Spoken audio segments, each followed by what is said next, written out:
বিরাট বড় কান বুঝা এ কলা মানুষ খায় না, গরু ছাগল পায় না।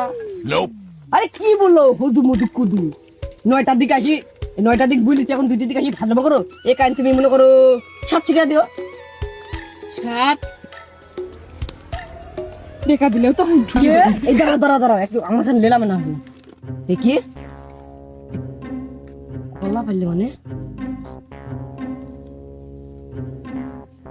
কলা নষ্ট হইবি নি, কলা পাইলো তো তুমি 5 টাকা কম দিও তাহলে 695 টাকা। ওই স্যাটের বেলা আবার ভেঙে গেছে আমার অ্যাসিস্ট্যান্ট ওই আমার ম্যানেজার একটু পয়সা জানে না এলে পা তুই ম্যানেজার হল কেন ভাই? ওই রাস্তায় পড়েছিল টুকাইগিরি করতেছিল তুললে চলে আসি। আমার তো আর কি সাহায্য করে না, আমি তো আবার মাসে মাসে খালি খাওয়াই তাছাড়া টাকা দিনি। ও তাই তো বলি যে নাহলে লেখাপড়ার কেসের হিসাব ও জানলো কেন করি খালি টুকা এক নিচে ম্যানেজার। আমার এটি বস্তু ঘুরে বেড়াতো সেজন্য ওকে আমি সে বলি নাকি গো এসে পালোয়ান তা যাই হোক ভালো থাকো বুঝা। তে আমার এই কাইন্ডা কত দেবা তুমি বলো? ভাই 50 টাকা নিয়েন। 50 টাকা মানে এত সুন্দর সুন্দর কলা মানুষ পায় না, আর তুমি এসব কাহিনী বলতে 50 টাকা?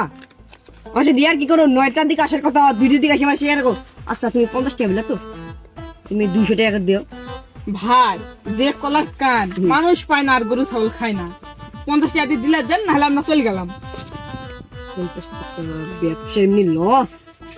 আচ্ছা 50 টাকা আমি আপনাকে একটা গুণ গুণ শিখা। হ্যাঁ 50-এর ডবল 100, এক এক এক ডবল হলো 100 ডবল 200, 2 ডবল হলো 200 ডবল 400, 3 ডবল হলো 3 ডবল বলেছি না 400 টাকা দিতে হবে। ভাই আপনাকে আমি বিয়োগ করে শিখাই। হুম 500 হুম 500 মধ্যে 450 টাকা বাদ দিতেন হুম তাহলে কয় টাকা থাকলো? 50 তাহলে 50 টাকায় নিয়ে কি করে বিয়োগ করে গো? আচ্ছা তুমি লিও